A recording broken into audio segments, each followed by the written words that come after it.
Dr. Toby Travis is the creator of Trust Ed, a framework for school improvement focused on developing trusted leaders. He is also an executive consultant with the Global School Consulting Group and an adjunct professor for the International Graduate Program of Educators for the State University of New York College at Buffalo, and an experienced teacher and school administrator. He is the head of school at Houghton Academy in Houghton, New York, one of the nation's premier and oldest Christian international boarding and day university prep schools. As a guest speaker, trainer, and consultant, his work has taken him throughout the United States, Europe, South Asia, and Central and South America. He has authored an award-winning book, Trust Ed, The Bridge to School Improvement. This book for educational leaders reached #1 on Amazon's educational leadership category for book downloads in April 2023. It was named Book of the Month and nominated for Book of the Year by the Magic Pen. Welcome to Cold Press Conversations. We have an exciting episode with Dr. Toby A. Travis. He is an amazing author. He has been everywhere. Y'all, I'm telling you, you actually have a gem, a jewel in your presence when you take this opportunity to listen to Dr. Travis. He focuses on the trust and its ED framework, trusted framework, where he's developed trusted leadership and to support mission fulfillment and well-being of business organizations and schools. I think ultimately, Dr. Travis, when we think about trust, that could go a long way. Yes. Yep. In a school system, even more so. In any school system, whether it's pre-K-12, if it's primary, if we're talking about upper education, I mean, we're talking about trust. And I think a lot of people over the years, I say within the last 25 years, almost 30 years, identifying trust or understanding the ability to trust someone has varied more so now than ever because of so many platforms that we have out there. Social media platforms, website platforms, the speaking engagements, the conferences that are out there. Are they trustworthy? Are they giving us the latest information? Trusting whether or not the research that's been done is with efficacy, and whether or not it is a valid form, is a golden standard.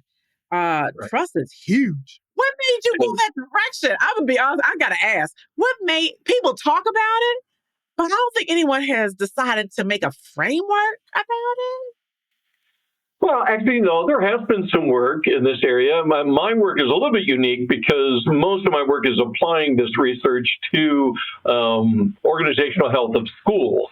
Right? So academia is my world, but the principles apply universally. And there actually has been a lot of work in trust research and its impact on businesses and the corporate world. My niche has been over here in the educational sector, but we've known for a number of years there's a large body of research that goes on every year. There's something called the Trusted Barometer, and it's been showing that we are in a trust crisis for over a decade now, where trust in organizations, politics, media, it's going down. There is a trust crisis going on, and we see it everywhere. So the question always, Dr. Jola, right, is what do you do about it? Right. But I think what I would like to state is that you hear a lot about it in the business world. Right. Education, I think it's almost like a hush moment. Well, there will be wellness conversations, right? That's kind of a buzzword today, but that's usually thinking about student wellness.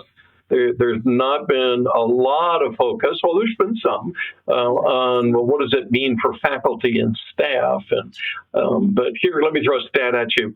Okay. I talk about this a lot, and this stat actually holds true whether we're talking corporate, nonprofit organizations, or education. And it goes like this: 70% of improvement initiatives fail. every year. So in schools, 70% of school improvement initiatives fail every year. 70% of new businesses, if you've got entrepreneurs that are listening, sorry, but they fail. 70% of them. 70% of corporate and organizational improvement initiatives fail every year. And when you dive deeper into that research, you're like, well, why? What you find is it's all about implementation. And when you look at, okay, well, what went wrong with the implementation, or better to look at what went right for the 30%, it's all trust issues. It's those leading the initiatives, the owners, the administrators. They own the initiative. They're fully bought in. They're not just barking orders and delegating it out. There's integrity. There is a connection between truly living out the beliefs and the values of the organization or the company or the school. And those are all trust factors that have to be there and in place for successful improvement initiatives to really have their impact and be fulfilled.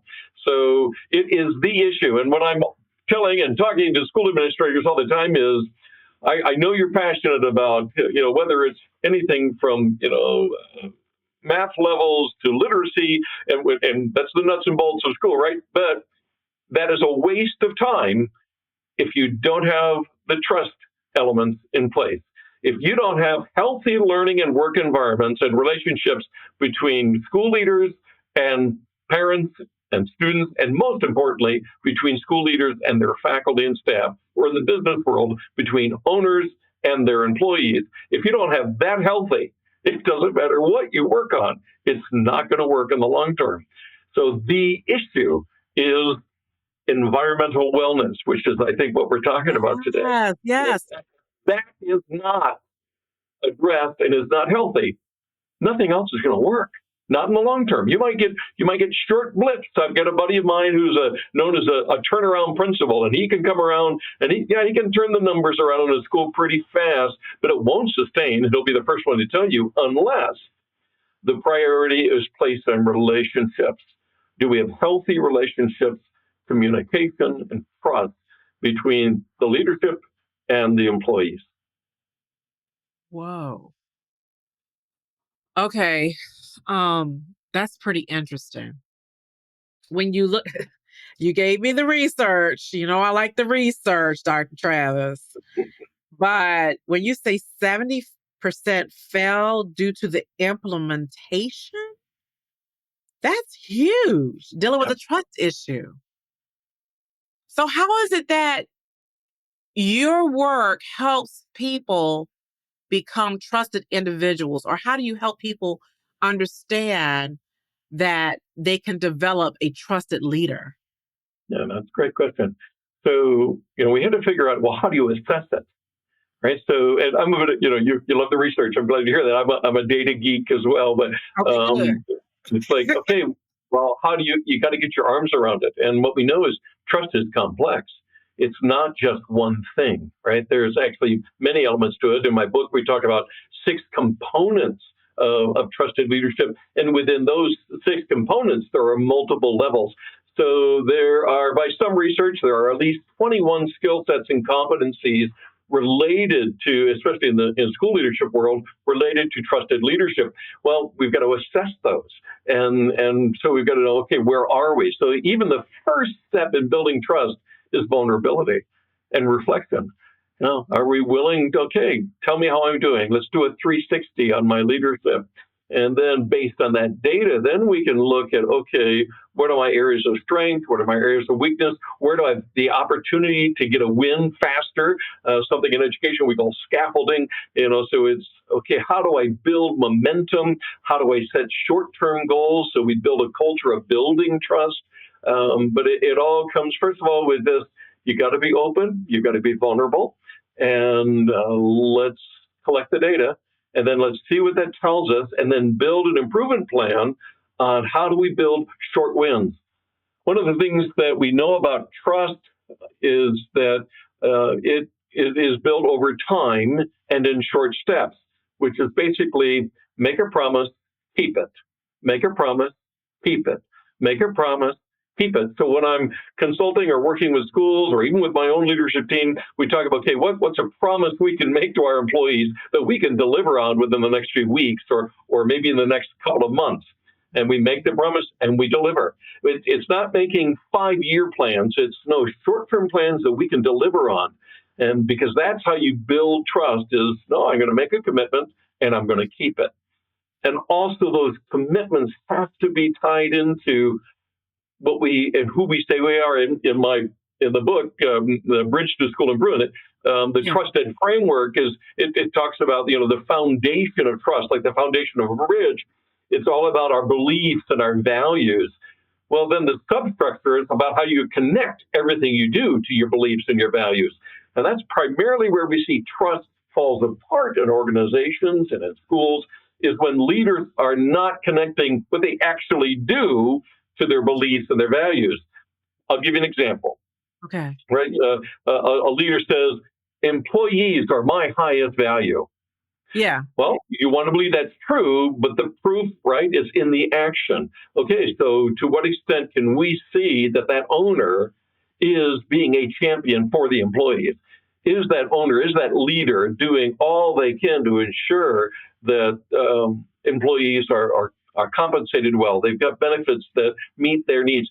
Are they really their champion, or is it just blah, blah, blah, blah, blah, right? And that's where trust breaks down. But if they can authentically deliver on what they say they believe, that's where you get a win. And when you have those kind of wins, people get engaged. This is where innovation comes from. In the most highly trusted environments, this is where we see the highest levels of innovation. And so corporate world has seen this for years. You build a trusted work environment, you get high levels of buy-in. People feel, they feel safe to fail, but then they also feel safe to experiment, to think outside the box. And this is where innovation comes from. So there's lots of ideas there, but I know our time is brief, but you got to assess it, and then you got to let the numbers drive what we work on, because there's so many elements to this. You got to know where to focus, because speed is often the bottom line for everybody, right? We want to improve this faster. The challenge with that is trust is not built quickly. Research says it takes at least 7 months to build a foundational level of trust. I got to ask some questions. I know we're supposed to be on a time frame. So you said 7 months. Okay. So I'm thinking about the principal initially. I'm thinking about the principal who has just come in after someone has been in that position for 15 years. Yeah. Okay. All right.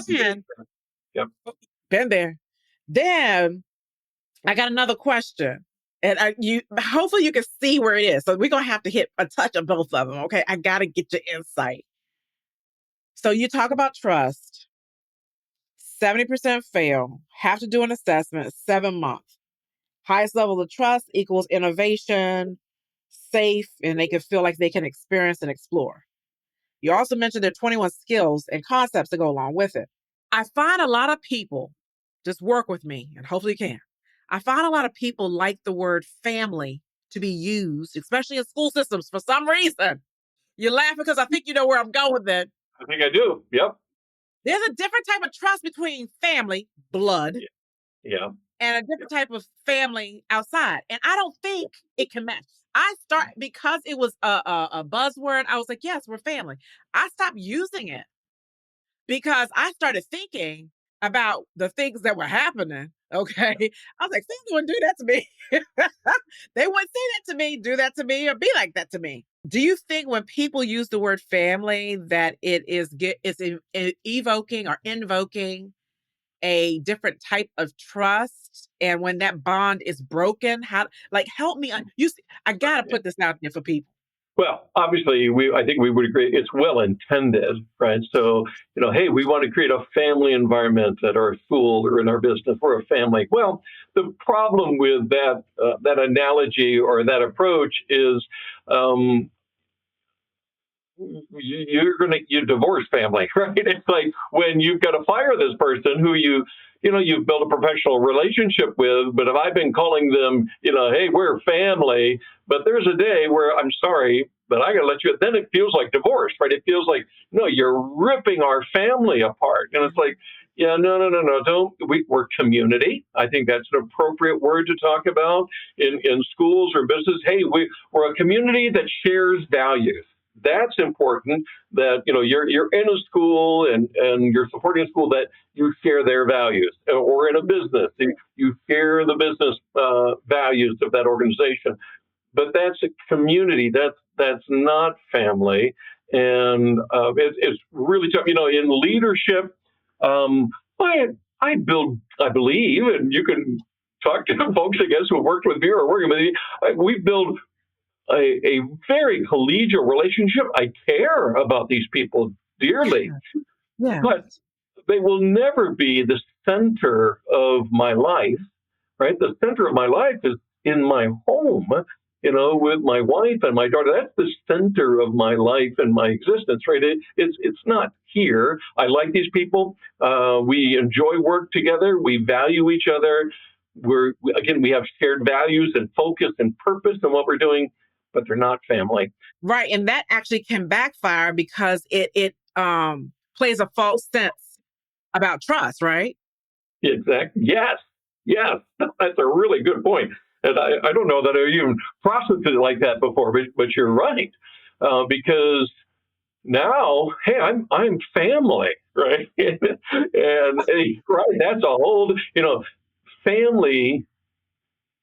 Yeah, you make decisions differently when you've got a family member who's struggling with a behavior. We Right. can pick whatever scenario. The level of grace and patience is probably going to go on for a very, very long time, right? But when you're in a school setting, and if I've got an employee who's got behavior problems that, and maybe we care for them deeply, but they're negatively impacting their peers or children. Whoa, Right. no, I'm sorry. I can't have you continue here. I mean, that's where that gets really, really messy. Is if you become buddy buddies, but now you've got a trust issue, and isn't that where we see trust fall apart in some organizations and schools? As somebody made a decision because they're buddies, not because Oh, right oh, of yes. what is best for the organization or for the school. We've seen it. Oh, I think we're hitting some good stuff right here. And then, so what do you do? How do you help with the leadership of people who are coming behind others after they've been there for 10, 15, 20 years to build that trust factor? Is very difficult because we the individuals are accustomed to their behaviors because trust equals behavior equals success. And it Yeah. depends on the type of behavior though. Yeah, yeah, it does, and the consistency of those behaviors and those disciplines. So yes, it's true. Most of the folks who reach out to me, it's because they've got a trust crisis going on, right? I mean, why do you call a trust expert, right? Well, it's because we see we've got trust issues going on, and but everybody does to a certain extent. But the good news is when people at least are able to recognize, oh, right, that's a trust issue, and I'm a Right. part of that, and I need help. It's just like counseling. Counseling doesn't work unless you want to be counseled, right? Oh, It's yeah. like right? You can't force someone into counseling and have it be effective. They have to recognize, oh, I have a need. Thus, I need this counseling or I need this therapy. Same thing in rebuilding trust in a leadership or a leadership team or ownership is you got to recognize your need. And then if you're willing to work on that, whoa, hey, we can make progress. And if we had time, I could tell you some, just lovely stories of where I've seen turnarounds in organizations and schools when they figured, oh, right, no, we've got some foundational stuff to work on here, and it's about us as leaders. Because here's the bottom line. Here's the number one finding out of the research I've been involved in is the number one indicator of successful schools is trusted leadership. And it was really interesting. It didn't matter how we define the term success. If success was defined by high levels of student achievement or high levels of retention of quality faculty and staff, or high levels of community engagement and volunteerism. And everyone, and there were more, there were about 6 of those that we looked at. And every one, the number one indicator of success was trusted leadership. And if there's not, and the inverse was true too, if leadership isn't trusted, all those things go south, including student behavior. That was one of the most fascinating ones. In the schools where we have the least amount of student behavior or student referrals, you have the highest levels of trusted leadership. But when leadership isn't trusted, kids don't behave. I mean, and there was a direct correlation, even if the leader had never even had contact with the student body. I mean, it was just amazing to see. So get the leadership trusted, and all kinds of good things start happening. It's what a friend of mine would say, well, it's kind of like magic, right? It's like you get this part of the mixture going right, all kinds of magical things start happening, and it's true. Because if you don't take the time to ensure there is healthy, trusted leadership, and meaning in relationship with employees, again, you're working on the wrong stuff. Oh, wow. Okay. All right. Let's see how I can break this down a little bit more. I tell you, when you keep talking, I keep thinking.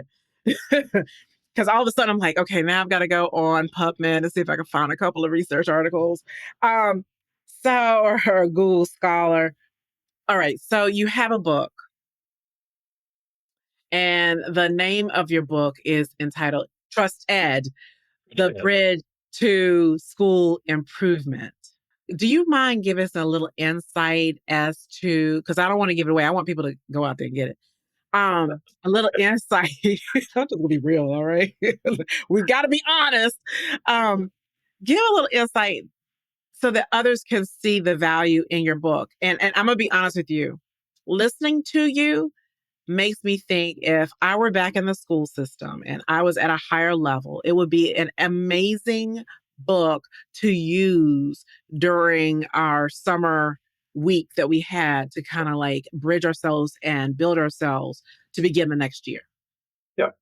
Based off of what you've given me. The book and all the examples in the book, come out of my experience and the research, but the principles are universal. So this is why I think the book has ended up in Forbes 3 times, right? It's because these principles, these connect universally.